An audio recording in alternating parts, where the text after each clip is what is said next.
My name's Adam. I'm an alcoholic. Want to thank the committee, thank BJ, thank you for inviting me to come talk tonight. It's an honor and a privilege to be asked to participate in Alcoholics Anonymous. Ultimately, it's a responsibility to give back what was so freely given to me. Welcome to the people that are new. You know, if you're trying AA again, if you don't want to be here tonight, if your sponsor made you come to this, if you don't think Alcoholics Anonymous will work for you, I didn't get to AA because I had a bad weekend.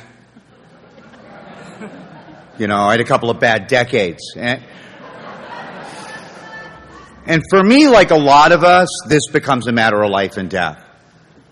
You know, every meeting has their perpetual newcomer, especially in a smaller community. We see that lost soul recycling through the rooms. And I live on the west side of Los Angeles. I stood up in AA for almost 17 years. I had so many chips and key tags. I could have played poker with them. Thank you. I remember one secretary saying, "Give them back." And I did that walk of shame over and over and over again. And if you're new, what I would do as a newcomer is I would go into your head and look back at myself and think, "Oh my gosh, what a loser. Why can't you get this? What's wrong with you?" And I know the old timers were judging me. You know, if you're new, we're judging. I mean, I'm not that spiritual. My home group makes bets.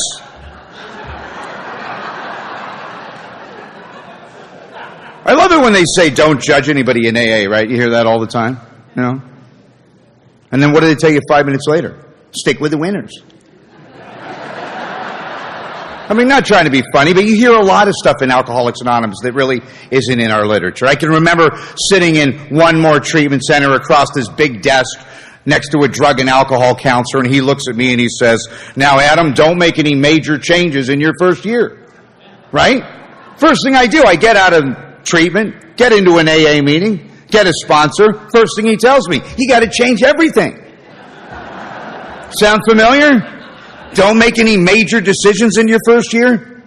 Anybody seen The Third Step?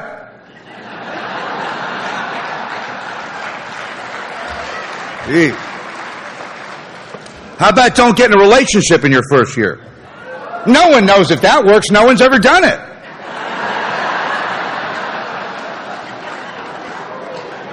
I always look for the people that aren't laughing, right? I mean, there's always a saint in the crowd. If you got a halo, don't let it choke you. But the one I love is God doesn't give us more than we could handle. If I believe that statement, if God didn't give me more than I could handle, I wouldn't need God's help. And if, right? And if you're new, the hardest thing for me to do is to ask for help. Help seems to be the dirtiest word in Alcoholics Anonymous. And AA has done for me what I could never do for myself. It's done for us as a fellowship, as a society, as a community, what many of us could never do. And I'll say this many times tonight. If I lived to be 100 years old, I could never pay AA back. I could never pay AA back. Now, you know, I thank God for the unconditional love of the old-timers. As I did that walk of shame over and over again, you know, a lot of those old-timers would say stuff to me like, "You know what? Don't even bother taking chips. Just sit in the back. Shut up." No, but in a loving way, right? But they made it really clear to me, and if you're new, I hope you hear this. They made it really clear to me that if and when I was ready, because they could see it by my demeanor, my lack of interest, my fidgety nature, my attitude. Those old-timers had the wisdom to see that it wasn't right now. But they made it really clear to me that if and when I was ready, that the doors of Alcoholics Anonymous would always be open to a drunk like me.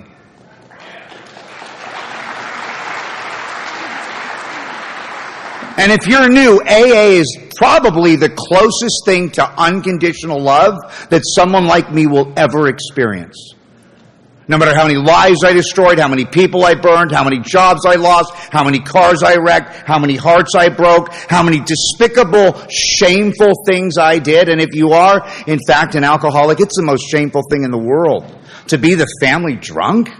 Especially if you come from a large family like I did, where everyone talks, the sisters, the cousins, the uncles. I was saying to Ben, there's people, large groups of my family that 23 and a half years later will never speak to me in this lifetime. Not all amends are heard or taken. But the high price we pay for this horrible low quality of life. To be the family drunk. One more rubber room, one more jail cell, one more institution, right? Happy birthday, Dad, I'm in jail. I mean, does anybody here relate to being paid not to come home on the holidays? I mean, that was my life. And again, despite all of that, the doors of AA have always been open to me. And again, if I lived to be 100 years old, I could never pay AA back for the love and kindness that some of you people have shown me. Not all. I mean, if you like everybody in AA, you know what it means? It means you're not going to enough meetings. Sorry. My sponsor said, you really don't have to like anyone in particular, but as you work through the 12 traditions, as you grow and change in Alcoholics Anonymous, you will learn to love people in general. You will learn to love people here you don't even like. And it took me years to understand these very, very simple concepts. So eventually I started coming to meetings drunk. Now the interesting thing about Alcoholics Anonymous 2022, if you actually see a drunk person in an AA meeting these days, people say things like, oh my gosh, what's he doing here? Right? You don't see a lot of wet alcoholics in AA, and I really don't want to bash the therapeutic community, right? I saw the druggy buggy outside. But, I mean, treatment now is what, a $35 billion a year industry, right? Right next to annuities in the Wall Street Journal. And I think they do a lot of good work, but for me, treatment would swoop me up in my most desperate moments, throw me into yoga class. Like, somehow that's going to fix me, right? Craft hour. I'm making belt buckles and bongs.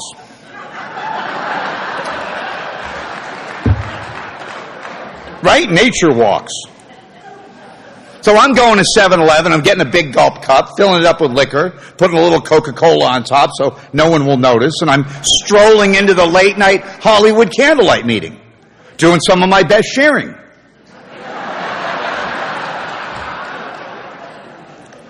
By the way, if you ever wonder what all the treatment centers and religions have in common, it's that they all send their drunks to us. And there's a chapter in the big book, the chapter to wives. I'd never read the chapter to wives. I never had a wife. Not of my very own. But if you read the chapter to wives, it's very important because it talks about 4 types. Type 1, Type 2, Type 3. And the 4th type of alcoholic that's described in the chapter to wives is a type of alcoholic that's been placed in one institution after another.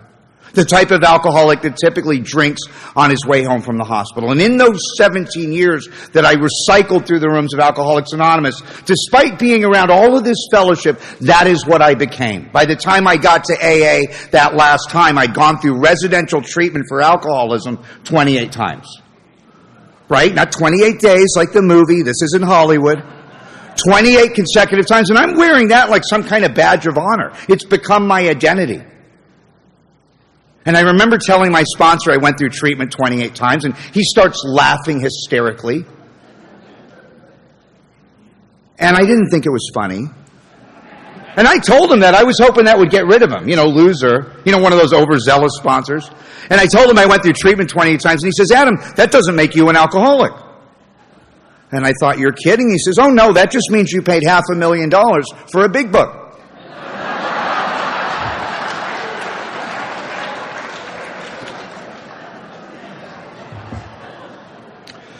See, treatment was a great place to fatten me up for another run. Treatment has its rightful place in recovery. Treatment probably saved my life.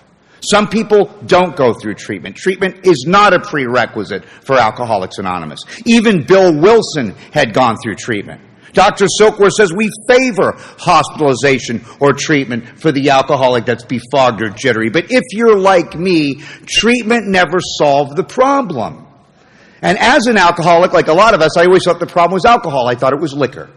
And I remember someone in AA saying to me, Adam, if alcohol is your problem, that drink, that shot glass, that 12-pack, that little glass of Chardonnay, if that's your problem, you're probably not an alcoholic.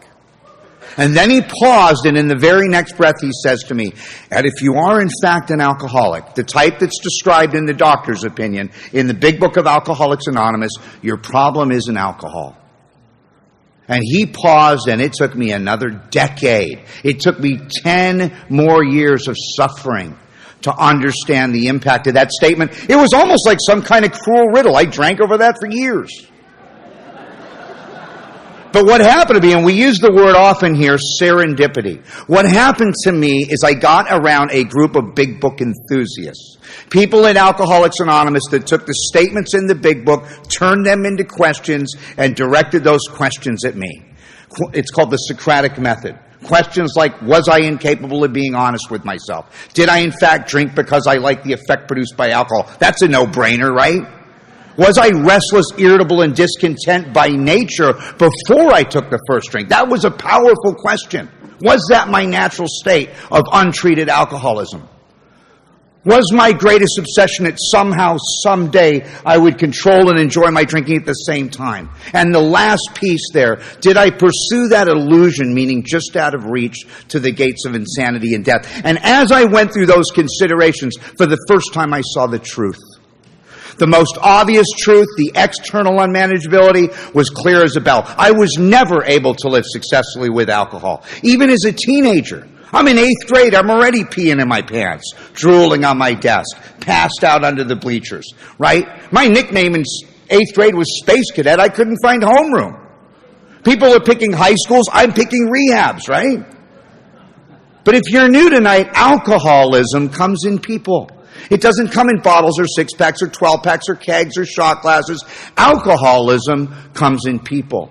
And the greater aspect of this spiritual illness, as Bill Wilson describes it, centering in my mind, if going through the considerations in the big book shows me anything at all, it shows me that an alcoholic of my type, an alcoholic of this type, cannot live without alcohol. Not successfully, not happily. And part of what it seems to mean for me to be an alcoholic, if I'm honest about my relationship with liquor, is that I seem to have a mind that will consistently take me back to that first drink.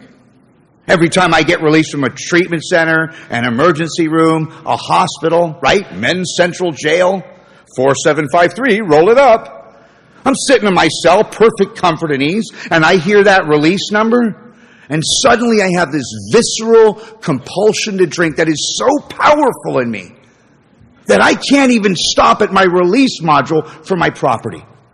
It is something in me that stands between me and that drink that is so powerful.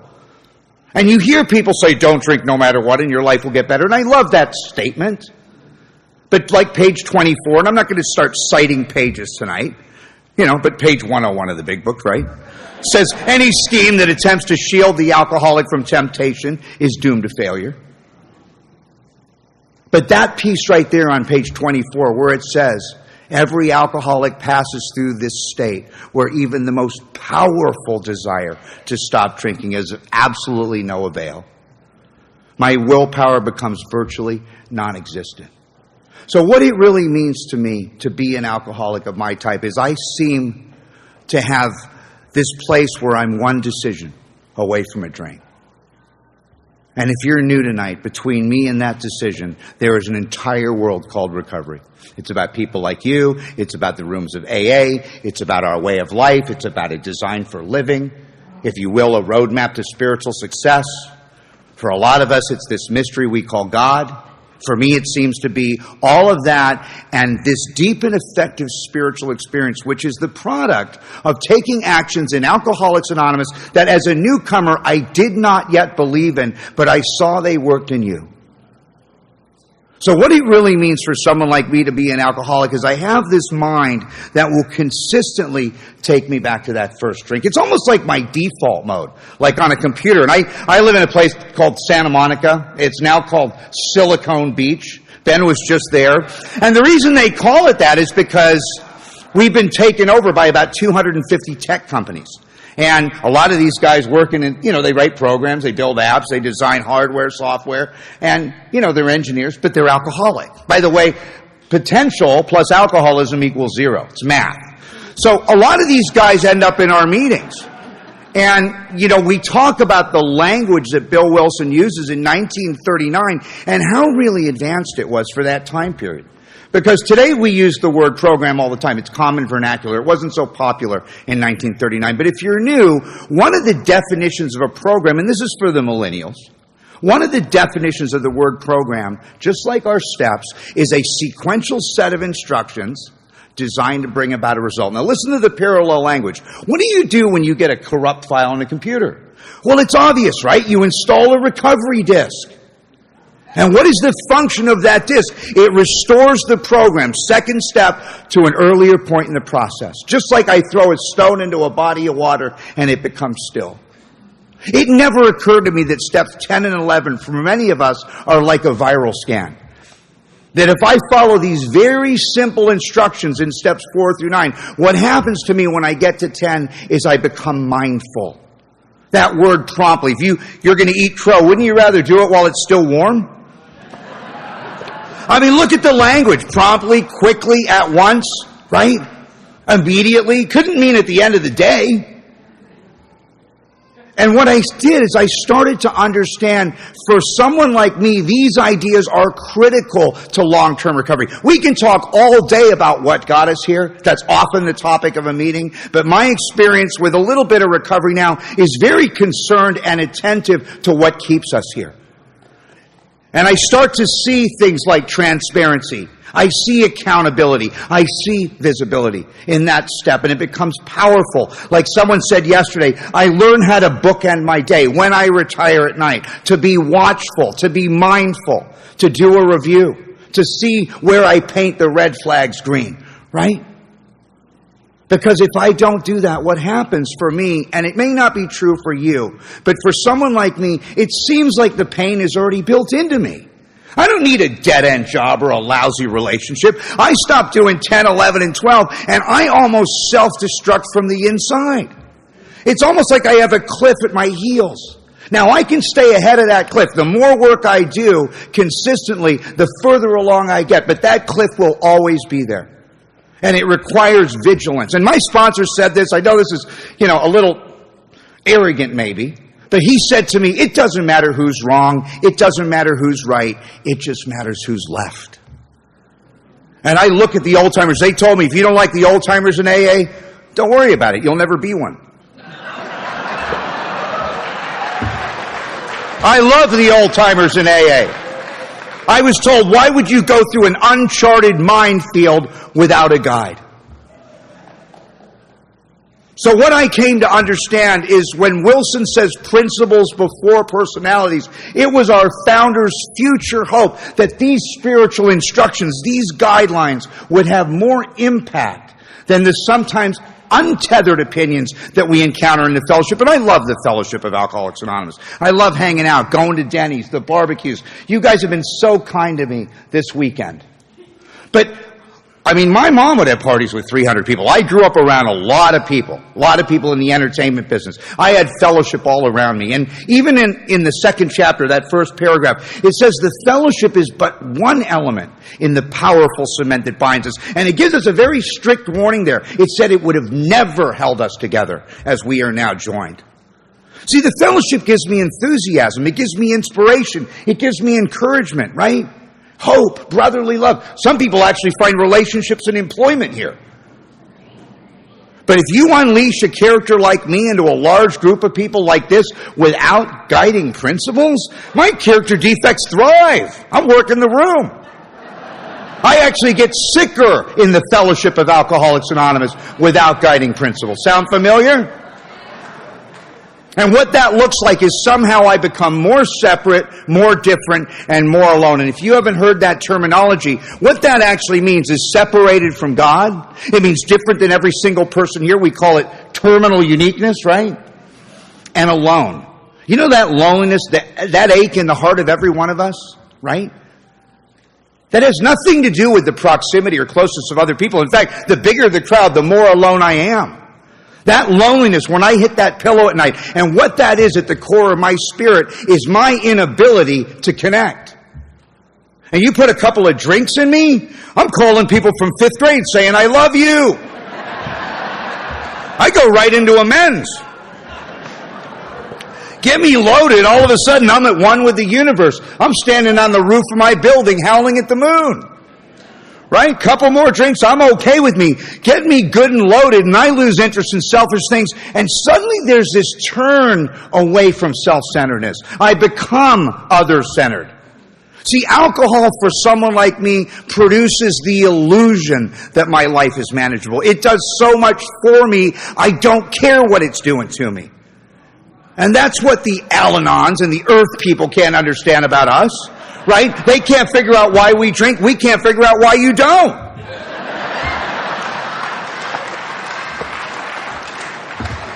So what alcohol does for me, it takes me to a place where my life seems manageable. And it, for me, like a lot of us, is an illusion. And right next to being separate, different, and alone, which seems to be in many ways my natural state, there seems to be this parallel life of being connected to some kind of power. And those 3 pillars of recovery: to be protected by some kind of God, to be accepted by self, and to be connected to a community. And we talk about it. You know, it never occurred to me, and every time we read chapter 5, we ask that question. We ask for His care and protection with what? Complete abandon? You think you can abandon a ship and go back on it? It's a very good question. I go to the ocean, I get a cup full of water. I go to the ocean with my whole life. What does that look like? This thing for many of us becomes an all or nothing proposition. That second piece, to be accepted by self.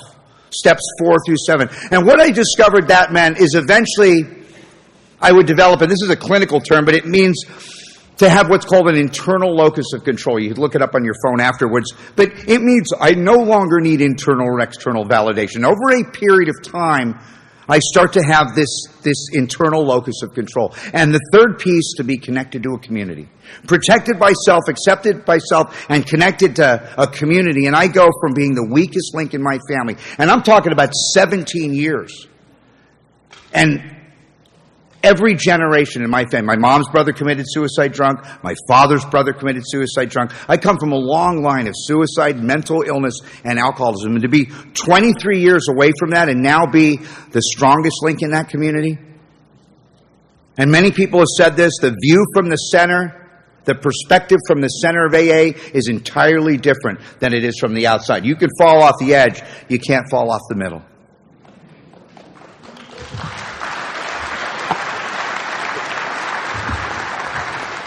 It's said that alcoholism, and it's predicated, the word disease is predicated by the word spiritual. It is the only disease, when treated, that will actually leave the sufferer in a better position than if they never had the disease.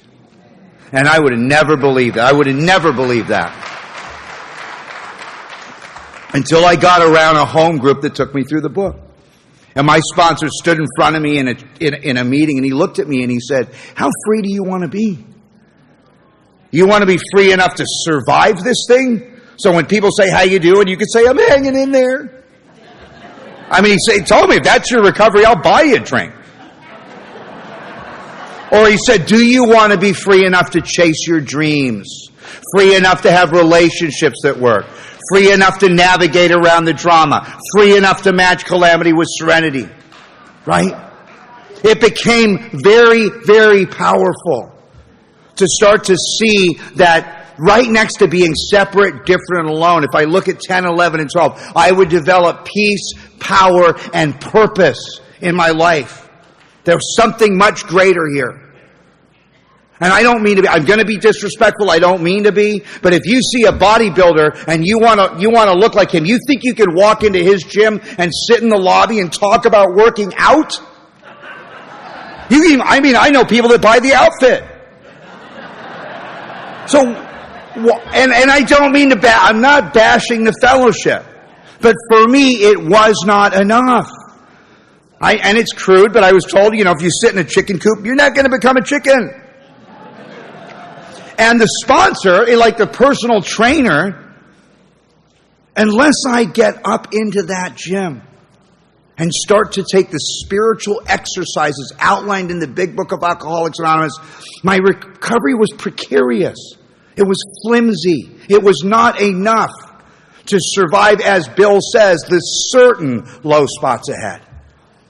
Very, very powerful.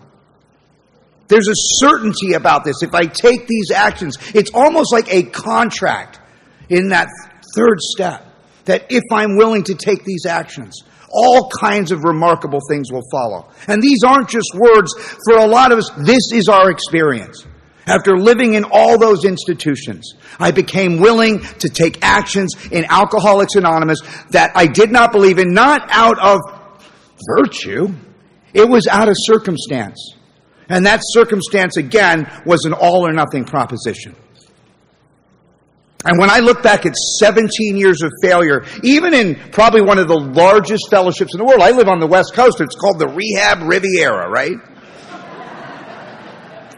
And what I see now is my defiance towards spiritual principles. The original manuscript in the big book in chapter 5, it said, rarely have we seen a person fail that's thoroughly followed our directions. Now, if you're like me, I don't like directions, right? Ask my girlfriend.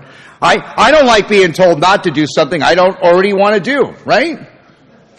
I will argue with anybody about anything at any time. You tell me it's black, I'll tell you it's white. You tell me it's big, I'll tell you it's small. You tell me to go left, I'll go right with an attitude. Oh, and then I'll blame you for eternity. Right? That's why we say denial's an acronym. It stands for don't even notice I am lying. Right? Come on, you can tell an alcoholic, you can't tell them much. Really? Try sponsoring somebody. And what that means is you can lead me into the gates of hell, but you can't push me into heaven. And when the 11th tradition talks about attraction rather than promotion, what that meant for a drunk like me is eventually I will come back to AA on my own terms. Not because sober living wants me to, not because my parole officer wants me to, not because DCSF thinks it's a good idea, right? I live on the west side of LA. They only get sober now for the trust fund. Right? But see, if you're new, hope doesn't matter to people like me until I'm hopeless. You think hope matters to me when I got $500,000 left in the bank, brand new Harley, little truck, boat down in the marina? You wouldn't catch me dead in an AA meeting. And my experience is God didn't matter to someone like me until my back was against the wall. And this isn't gutter bravado. I got shot in a little argument. I know you guys have a lot of guns here, so you'd relate to that. And, as long as it misses these two parts, you're okay, right? And so I'm laying on this gurney, and I'm bleeding, and I've got the paramedics over me with the paddles. All I know is God. Have you ever been in a situation like that, right? For the ladies, there's only two things we cry for: Mommy and God. Right? If you're a drunk like me, you got your head in the toilet every morning with the dry heaves puking your stomach up. Who prays more than drunks like us? Come on. You don't relate? Might be in the wrong room. I'm not trying to be divisive. But what's so interesting is I go through an experience like that, and as soon as the doctor runs that cord through my groin and shows me that bullet missed my heart, I was drunk the same day. How is it possible that I can have an experience like that where all I know is God, and 2 days later you got to write a chapter called We Agnostics to try to prove and establish to me there just might be a power greater than me, other than me, anything but me? The arrogance that stands between me and any kind of spiritual experience is absolutely astonishing. And even Bill Wilson had said it. He was overcome by this white light experience, and he said it was quickly blotted out by worldly clamors, most of which were where? Within himself. I have a coin that says the greatest battle in a man or woman's life is not against their brother or sister, it is against themselves. And what Alcoholics Anonymous did over a period of time, especially we agnostics, is it challenges those ideas. It's funny because Harry Tebow, he's in the third appendices of the book, and it's kind of funny. He says the 4 qualities of an alcoholic are grandiose, sensitive, immature, and omnipotent. And those are our finer qualities. Stick that in your next Tinder ad. Bumble. No one cares. And I start to see it. I start to see through this process what it is that blocks us. So thank God we don't look like our stories. I got to one more treatment center, 120 pounds. I stink like urine. My fingers are dirty. I'm dying of alcoholism, right? I'm missing a couple teeth. A vision for you. Right? I've let everybody down one more time. Remember that great feeling? Some of you guys were just there. Right? And I'm sitting in this treatment center. I look like a concentration camp victim. You know how we look, right? I'm in a nightgown with my ass hanging out, judging the speaker.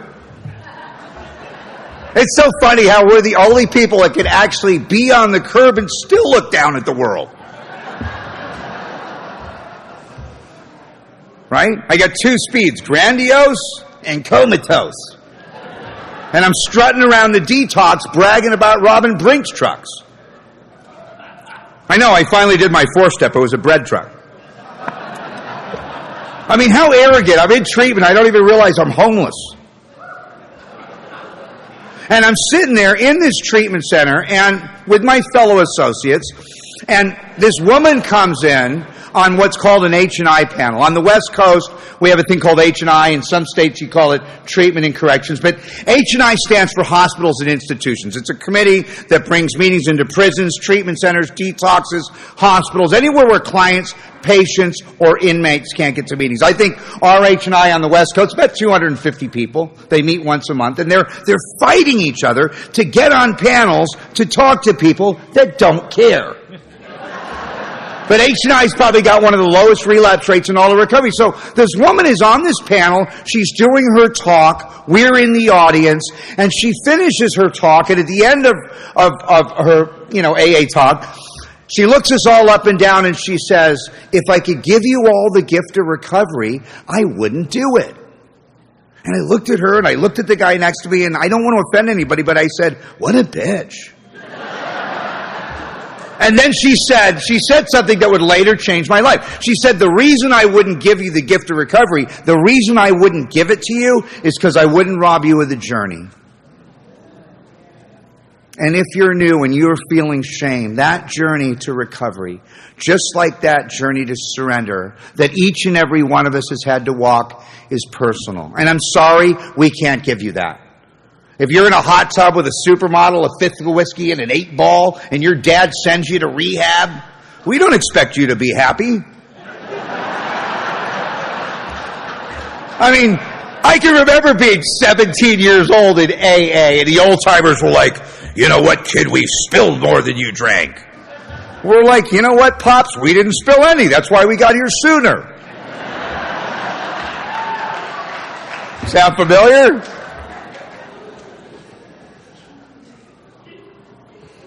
But see, if you're new, my experience now is that I could write all day long on step 1. Until I'd beaten down that liquor store door at 5:59 a.m. over and over and over, or paid the clerk at 7-Eleven $100 on a Sunday or after closing time, or where I live, we drive to Mexico to get at the bars. Until I'd done all those despicable, diabolical, disgusting things that many of us has had to do on that journey to pitiful and incomprehensible demoralization, you think writing about step 1 was going to enhance my experience? I had to have an experience with alcohol. I had to see how self-reliance failed me. I eventually understood what it meant to drink against my will when anything in my life demanded that I stand up and deliver, and I showed up drunk. Because that gift of desperation, it's a great acronym for God, right? The gift of desperation. But for me as an alcoholic, eventually I got to a place in my life. It was almost like my head couldn't get enough and my body couldn't take any more. And if anybody's seen that kind of drinking, right? When my head can't get enough and my body can't take any more, I'm knocking on death's door. And then God means something totally different if you're new. It means grow or die. Then suddenly I'm confronted with the two choices that the book talks about, where suddenly my hand is going to be forced. I either go on to the bitter end, right, blotting out the consciousness of my intolerable situation, or accept spiritual help. It's funny how it doesn't say, or stop drinking, right? Faced with alcoholic destruction or stop drinking, it doesn't say that. It says faced with alcoholic destruction or live on a spiritual basis. And then it says these are not easy choices. Now go do a survey at Walmart. Maybe not Walmart. How about Costco? You got jails, institutions, and death. Happy, joyous, and free. It's a no-brainer. You step over to my cell in Men's Central Jail, you ask me that question, I'm thinking, how bad an alcoholic death? Right? Can I talk to my counselor, my parole officer, my yoga teacher, my MFT, my counselor, and get back to you on Monday? Right? And I will justify, minimize, and rationalize that first drink. That's why, in the doctor's opinion, when it talks about being in full flight from reality, that I cannot differentiate the true from the false, that I have builded up in my mind a delusion that defends my right to live the way I am. And that first half of step one is me defending my right to drink. The rest of the program for me has been me defending my right to play God. And I never saw it. There's a saying, God can't use a man till he comes to the end of himself. And eventually all of that was taken away from me. Every single one of those things. And then I had, again, these two choices. And I started, there's a foreign language in AA, I don't want to be offensive, going through treatment 28 times. I started to speak a foreign language here. You know what it is, right? It's called victimese. Right? I don't understand how the drink bone connects to the jail bone. Right? I need a class for that. What's it called? Relapse prevention. It's kind of like I met her in rehab. I can't believe she drank. Like, that's not delusion? Knew he was a crackhead, can't believe he stole my iPhone? Sound familiar? And eventually I'm going to see how I paint the red flags green. The book talks about me making decisions based on self that later leave me in a position to be hurt. And my experience, if you're new, is if I do not connect those dots through this process, what happens is I continue to play victim. The only thing about that is victims don't stay sober. And I played victim in Alcoholics Anonymous for years. And what I discovered for me is that there was a direct relationship between willingness and surrender. This gift we talk about, willingness. You ever notice you'll never see anybody more willing to work the program of Alcoholics Anonymous than the guy that comes into the back door of our AA meeting after a long, hard run, right? He'll do anything. 90 meetings in 90 days. First day out of treatment, he's got 3 sponsors. Wants to take the whole coffee pot home with him. Right? It's how we lose half our literature. And that's me. 30, 60, 90 days later, I'm like, you mean we got to go to meetings every day? And like a prize fighter, I throw in the towel, and I take that towel back one little piece at a time. I take my will back. And the very things that Alcoholics Anonymous gives me, the job, the house, the relationship, the car, somehow become more important than the thing that got me there. Very, very interesting and very, very common here. My sponsor said there's a big difference between being in the program and on the program. And I said, what do you mean? He goes, well, it's kind of like being in a submarine or on a submarine.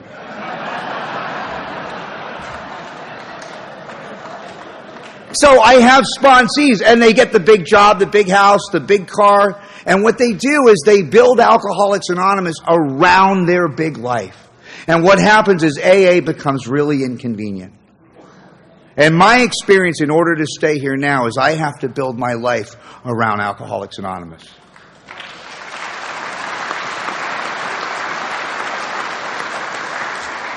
And what's so interesting about that idea is that all my life I was taught to chase money, property, and prestige. From the time we're children, a lot of us are taught that. And this thing, one of these huge ideas that I had to let go of was that if I chased a spiritual life, money, property, and prestige would chase me. How crazy is that? That I polish over here and I shine over there. It doesn't make sense. It's counterintuitive, but ask a lot of people with time here. That I put this thing first and everything was given to me. I let go of that one thing and somehow none of the thing has meaning to me. Very, very, very powerful. And if you're like me, see, fear's not going to keep me here. Even Bill Wilson, he said fear sobered him up for a bit. But fear was not enough for me, right? Getting a third strike, living on the street, being homeless, right? Losing my education. Did scared straight work for you? Went right over my head. Now, the book talks about the problem drinker, right? And illustrates the problem drinker as someone that can stop or moderate. Big difference between a problem drinker and a real alcoholic. Think about it. You get the problem drinker and the real alcoholic in the jail cell, right? The rubber room for drunk driving. You get two completely different philosophies going on. You get the problem drinker over here thinking, God, why did I drink so much last night? I knew I shouldn't have drank so much. Why didn't I take Uber? Real alcoholics on the other side of the cell thinking, why did I take I-35?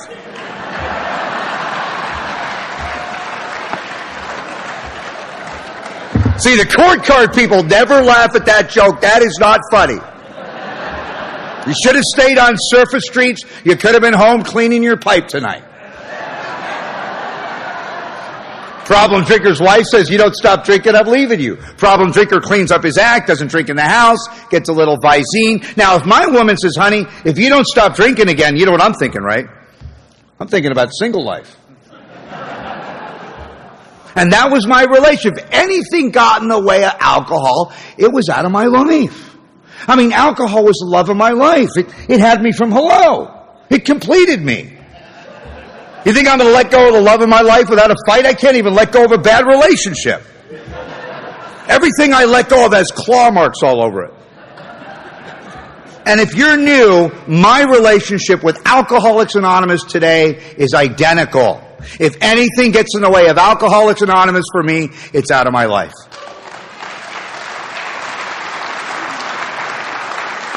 A relationship, right?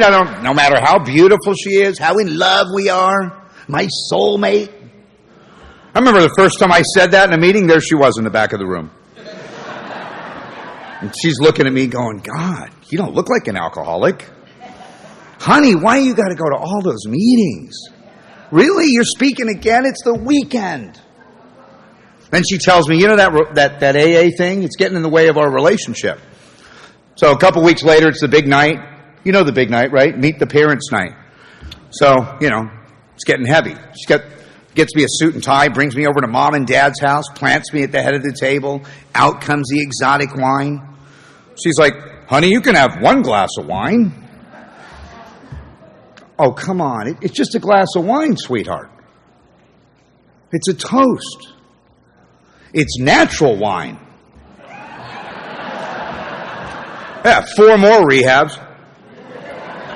I stole her purse that night.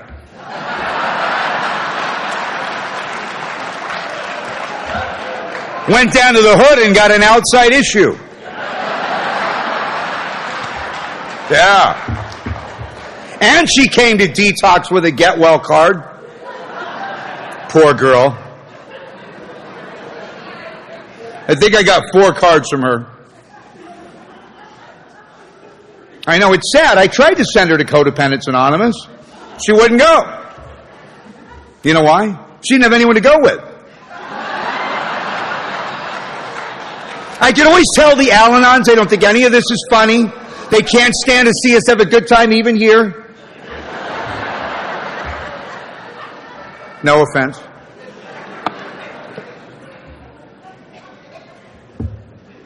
We were talking about Al-Anon. My mom went to Al-Anon. My mom had moved, and she sold the family property, moved, did not leave a forwarding address.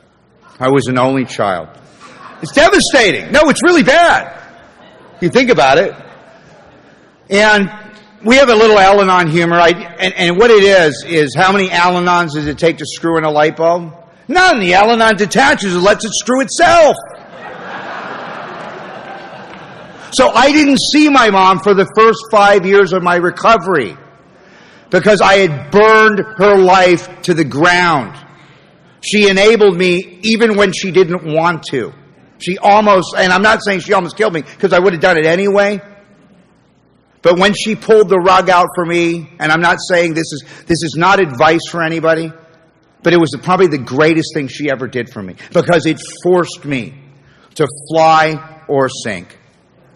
And when I came back into my mom's life 5 years later, funny enough, had a job, had a relationship, had a car, right? I had a life. And I came back into her life to give to her because I had 5 years sober. But I'd also taken the traditions off the wall back there, and I was taught how to apply those to a family. They're for our family's purpose, right? For our common welfare, for our family, there's a loving God. I was taught how to understand that it's a democratic process. That to be able to take the traditions and instead of the group, apply the family or to apply a relationship to these fundamental ideas. That do we have a genuine desire to stay together?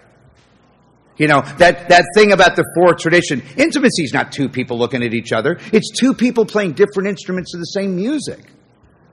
And what I learned about outside issues is, for example, I could get along with a communist if I talk about food, kids, and music. If I talk about politics, I'm done. So with my mother, she loved cooking, she loved art, she loved history, she loved dancing. So what I did is I confined our relationship to the things she loved, and you know what? She became my best friend. And I learned how to do that here.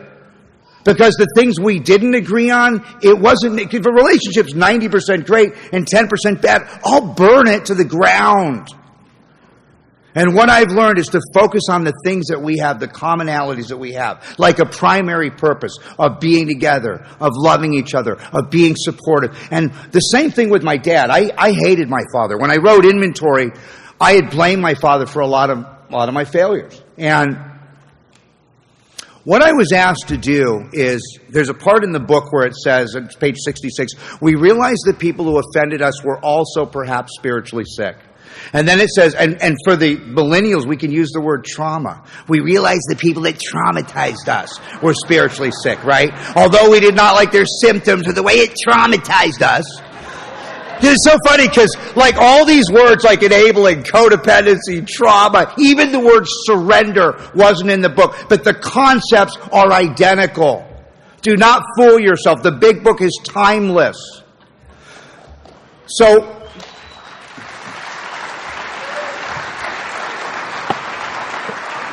this was one of the most powerful exercises I did in Inventory. It says, we realized that people who offended us were also perhaps spiritually sick. Then it says, although we did not like their symptoms, which is column 2, and the way it disturbed us, column 3, like ourselves, we're sick too. What I was asked to do is to prove that statement.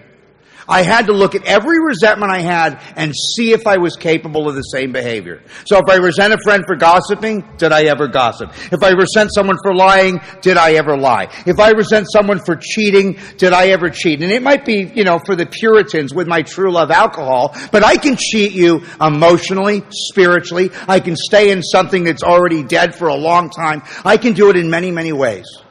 And with my father, the question was this. I resented my dad for abandoning me. And here's the question. Did I ever abandon anyone I love for my true love alcohol? And that was the first piece. And then there's another piece there. There's a lie that stands behind that. And what that dishonesty was for me is I had to believe in my mind that his love for me should have been more powerful than his alcoholism. And once I saw that, I got to a place of forgiveness for the first time in my life. And forgiveness, if you're new, is releasing someone from the prison of my own mind. If you pet a lion and it's got a thorn in its side, you don't think it's going to bite you? Is it my job to pull it out or point it out? Every human being has a hidden thorn. And when I got to forgiveness with my dad, behind forgiveness is compassion, and underneath that is something called empathy. And what that did is it opened the door to 7 and 8 and 9 for me. That suddenly I could forgive people that were horribly wrong in this world. And I got free. See, alcoholism in many ways is the only prison where the key's inside. And what happened was when I got back with my dad and I started to make friends with him and I let that go, I started to understand where he came from. At 5 years old, my grandmother was hiding my dad under tables while Hitler was bombing London. At 9, she died of cancer. He was orphaned. At 14, my dad went and fought in the Korean War. They were taking kids back then. And I'm expecting this guy to treat me like Mr. Brady? If you don't know who that is, go to Hulu. So one day my dad looks at me and he says, "Son, I am so sorry that I wasn't there for you when you were a little boy." My dad's 90. He's my best friend. He's my dearest and best friend. And if I had have done to him what he did to me, he'd be in a home somewhere. That forgiveness came from taking actions in Alcoholics Anonymous that I did not believe in.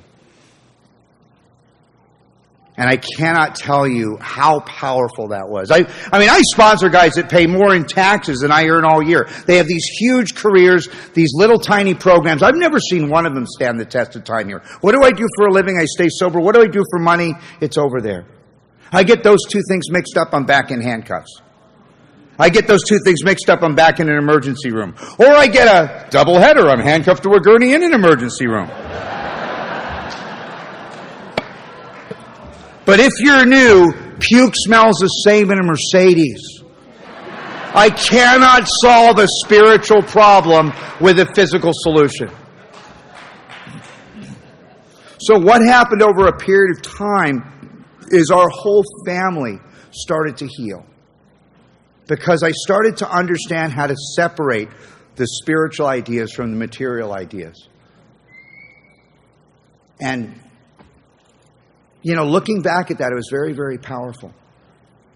Self-knowledge won't fix me. And even Wilson had said that. I've had every relapse prevention class known to man. I can't make it past the liquor store.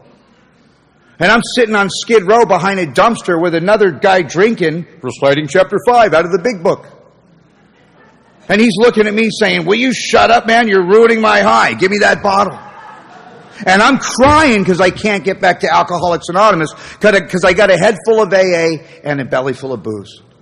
And if you think that's sad, you know what could actually be worse than that? Being in an Alcoholics Anonymous meeting, being a real alcoholic, and not working at 12 steps. It could be worse. Coming to meetings late, leaving early, not having a sponsor, not having commitments, right? That's why we have this moment of recognition for the guy in his first 30 days. We should have a moment of silence for the person in their last 30 days. You always recognize who they are. Just ask them how they're doing. "I'm fine." I'm like, really? Why don't you tell your face that? But see, I know what it's like to be in my last 30 days. I know what it's like to sit in a room like this full of happy people and be completely and absolutely alone. I also know what it's like to sit in a room like this full of happy people and make a decision to drink and not tell anybody and be puking my guts out on the way to the liquor store with anticipation. And you think at that point I'm going to call my sponsor? That's the last guy I'm going to call. And back to that state of thinking that precedes that first drink. I do a lot of H&I. I should, right? I'm an alumni from everywhere. And because my dad was a vet and I live next to a big Veterans Administration, we do a lot of panels at the VA. And if you're new, one of the greatest illustrations of surrender I'd ever heard came out of one of those panels. Because, we take these meetings into the VA and it's a room full of soldiers and they ask us to pick a topic. So I pick surrender. Room gets dead quiet. Right? Especially Marines. But if you ever watch a soldier surrender, like in a theater of combat, the illustration's perfect. You'll see the soldier take the rifle, very slowly lay it on the ground, sit down on the side of the road, wait for someone to tell them what to do, right? I mean, when you got 40 AK-47s pointed at your head, you don't throw down the gun with an attitude. Right? You're not sitting on the side of the road looking back at the gun, because if you do, someone's going to shoot you. And if you're new, am I looking back at that rifle? Do I have that lurking reservation, that peculiar mental twist? That thing that stands between me and that drink? Because like me, it's almost like life has its moments, and for those moments, I will give my life. And what I discovered is there's a big difference between compliance and surrender. Compliance means cooperation without agreement. But that idea of surrender that we talk about, which is the magic thing that we can't give you, that thing, it had to be in place for me. I could not create that. Just like somehow I couldn't walk through 6 and 7. I had to be brought to my knees in step 6 and 7. Now this is an older crowd. Everybody remember Gilligan's Island? You ever notice that Gilligan's Island was the 7 deadly sins? Think about it. The captain was gluttony, Gilligan was sloth, Marianne was envy, Ginger was lust, Mr. Howe was greed, the professor was pride. I would have killed everyone on the island but Ginger. No, I would have kept Marianne around for a little drama. But this was the second surrender that we were talking about at dinner. Because what happens to me in 6 and 7 is I put down the drink and I pick up the fork. And all of a sudden, I'm naked in front of that mirror, saying, God, I can't live like that in step 7. Please take this from me. Then I put down the fork and pick up the credit card. Now I'm going to fix what I did with the fork, right? And liposuction. Buying clothes. And then I'm in federal bankruptcy court in step 6 and 7. Sounds familiar? Retail therapy. And then I put down the credit card, start acting out in the rooms. Can't go to that meeting again. And it's so interesting how there's like 100 12-step programs, and they're all identical except for the first half of step 1. And instead of playing musical poisons in the first half of step 1, what I was asked to do is what it says in the book. If and when we straighten out spiritually, only then do we straighten out mentally and physically. And I did not understand, if you're new, that for me, part of the word spiritual is ritual. That what I was asked to do in Alcoholics Anonymous, this really mantra, in the spiritual community, there's a thing called chop wood, carry water, and I used to think, what does that mean? And what it means, if you live in a cold climate, if you don't chop wood every night, you freeze to death. You don't bring water up from that river, you die. So to physical survival, in Alcoholics Anonymous, this idea is go to meetings, work steps, help others. Go to meetings, work steps, help others. Go to meetings, get a job, work steps, help others. Go to meetings, get a job, maybe get married, help others. Go to meetings, work steps, help others. Go to meetings, lose a business, bury a parent, help others. But my experience is, if I stay the course, what happens over a period of time is these fundamental ideas in Alcoholics Anonymous begin to change my perception of reality. You know, there's a therapy out there for the therapist, cognitive behavioral therapy, right? It's expensive. I heard someone mention it last night. It's $1 in AA. And what it is, I can't think my way into right living, but I can live my way into right thinking. If there was a weight pile in the middle of this room and I lift weights every day, will I get strong? Absolutely. Does it matter how I feel about it? So what I was asked to do is take recovery, unity, and service and start to live those basic ideas in my life. Contribute, belong, and learn. Contributing is service. Belonging is unity. To learn is to uncover, discover, and discard that which is blocking me from God, from self, and from others. And by doing those very simple things over a period of time, just like the book says, I start to feel wanted, needed, and loved. It's a function. A very simple spiritual function. And that was something that was asked of me. I was a math major. I had physics.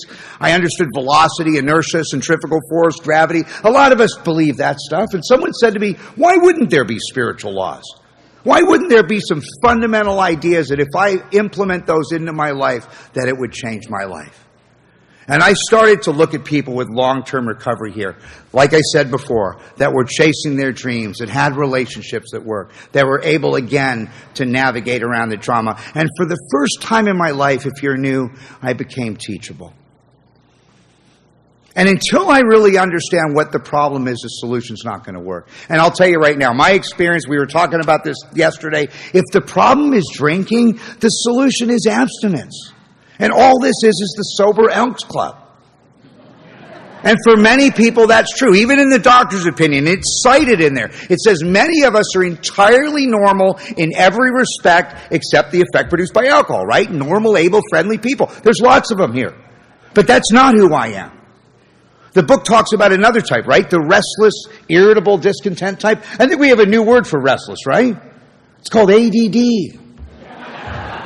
I don't have ADD. You know how I know? Because if Ben here, I like Ben, but if Ben had $1 million in the back of his truck this afternoon, I'd follow him home from the meeting. I have what's called selective interest disorder. Right? I'm only interested in things that concern me. Right? Like I ordered some liquor from, Grubhub, and I forgot. Are you kidding me? Once I obsess on something, a relationship, a car, a motorcycle, you think I'm going to forget? Nah. I have an irritability, which means I'm quick to anger. I'm slow to forgive. I keep score in every relationship that I'm in. Sound familiar? And then I have a discontentment, which means that the shine wears off everything right away. It doesn't matter what I get. I get a brand new car. I've been saving all year for the car. I don't even get it off the dealer's lot. It's the wrong color. All right? I get a new house. I'm not even out of escrow. Hate the neighbors. And their dog. I get a new job. I'm making more money I've ever made in my life. I start doing the math. I'm getting ripped off. Yeah. Don't get in a relationship with someone like that, right? So I start to see that underneath this obsession is this spiritual malady. There's something that drives me back to that obsession. And a lot of guys I drank with, they come to AA and they fit in, they're part of, the career welcomes them back, they come to meetings once a year, never work a step, and their life gets better. They've been serene since their ass hit the seat in AA. That's not my experience. My experience, every time I stop drinking, the first thing they say to me is, you really need to be on medication. Why are you so angry? Why are you so emotional? Why can't you sit still back there? What's wrong with you? And I'm crying at dog food commercials. See, when I'm not drinking, I have a whole nother set of problems. They're on page 52 of the big book. When I'm not drinking, I'm a prey to misery and depression. When I'm not drinking, I can't control my emotional nature. Sound familiar? When I'm not drinking, I can't manage my personal relationships, right? When I'm not drinking, I'm full of fear. When I'm not drinking, I'm basically unhappy. And the way that plays out for me in untreated alcoholism is I don't fit in. I'm not part of. You don't understand me. Everybody's in my way. Life's not fair. They're not treating me right. I gotta drink. And something magic happens. As soon as I pick up a cocktail, I intuitively know how to handle situations that used to baffle me. Right? Couple more drinks, fear of people and economic insecurity leave me. I'm buying the whole bar drinks. Not only am I getting better looking, honey, you're getting better looking. Right? Give me a couple of Vicodin and I can comprehend the word serenity and I know peace. Little cocaine, I want to start a business with you. See, alcohol creates the illusion that my life is manageable. And if you're new, unless I can develop that sense of comfort and ease through this spiritual process, a drunk like me will never stay here. The greater problem, and I know I'm out of time, is that for someone like me, when I stop drinking, the outsides get better, but the insides get worse.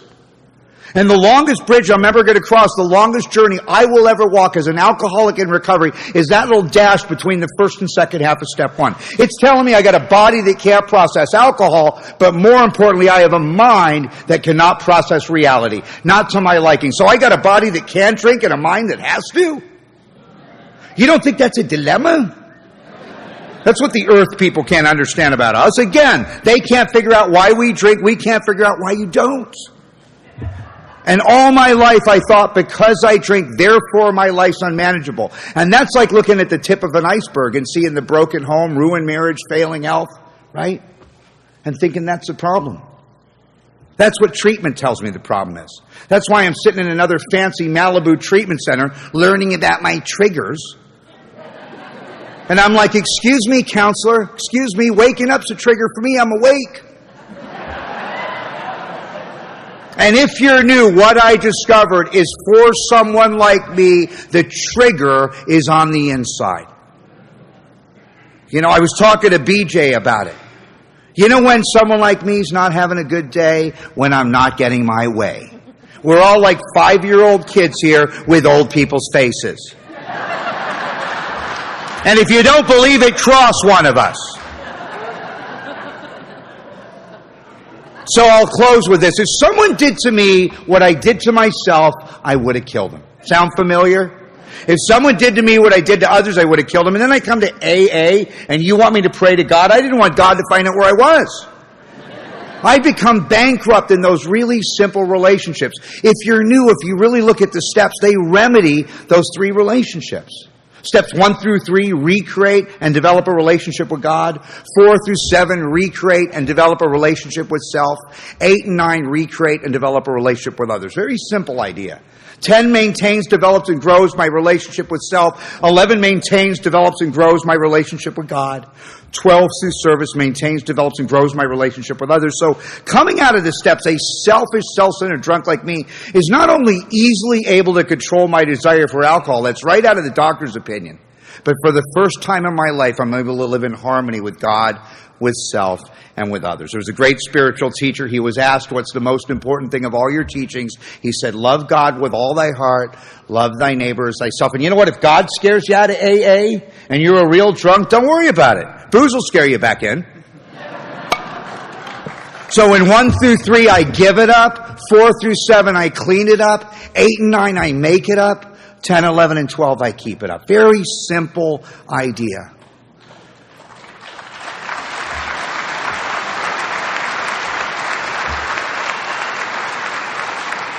So Ben's a hunter. He was talking about hunting all weekend, and I told him I would tell this little analogy. There's a guy that gets a rifle for his birthday, and all his life he wanted to shoot a polar bear. So he flies up to the tundra. That's where they have the bears up in the Arctic, and he flies up there. He's got his new gun, and he shoots this polar bear. And the polar, he goes to check out his kill. He's looking at this bear. He's proud of himself. Tap on his shoulder. Bigger polar bear. He looks up, and the polar bear says, "You just shot my son. You got 2 choices. Either let me have my way with you, or I'm going to maul you to death." A couple weeks later, he's in the hospital. He's healing up. Now he's got a terrible resentment. So he flies back up to the tundra. He's got his gun. He's going to get the bear. He sees the bear. He takes his shot. He's looking at his kill. Little pride there. Bigger polar bear looking down at him. "You just shot my uncle. You got 2 choices. Either let me have my way with you, or I'm going to maul you to death." Back in the hospital, healing up again. This goes on for years, back and forth, right? Finally, he's up there, he sees the bear, he takes his shot, he's looking at his kill, tap on his shoulder. It's the king of the polar bears looking down at him. And the polar bear says, "We've been watching you. You're not really up here for the hunting, are you?"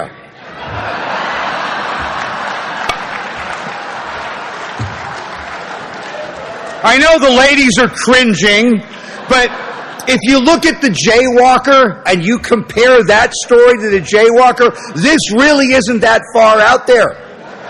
It really isn't. So I'll close with this. One of the oldest stories in AA is about this little 5-year-old kid. And the kid wants to play with his dad.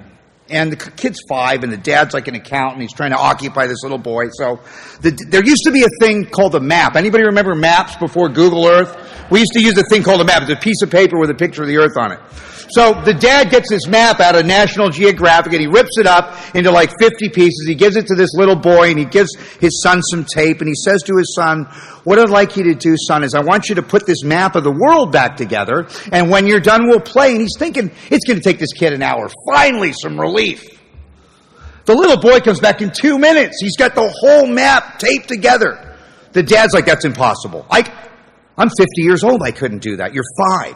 How'd you do it?" And the boy's so excited. He goes, "Dad, on the back of the map of the world, it was so easy. There was a picture of a man. I put the man back together, and the whole world fell into place."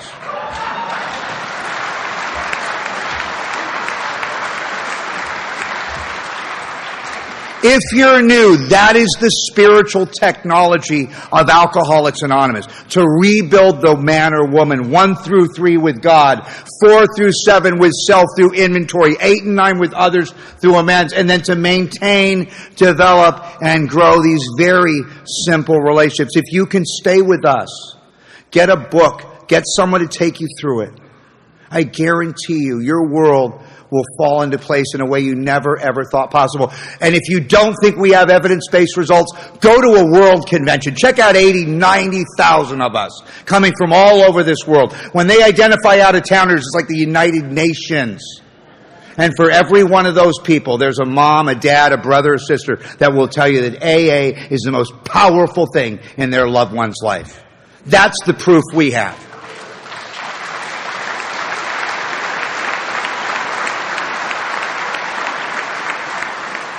The definition of hell is if God were to show me all the things I might have accomplished if I'd only believed in myself. And you know what? I couldn't believe in myself, but I believed in you. I believed in Ron last night. I believed in BJ. I believed in Ben. I believed in Lee. I believed in all these people that stood before me and came in front of me. Thank you for my life.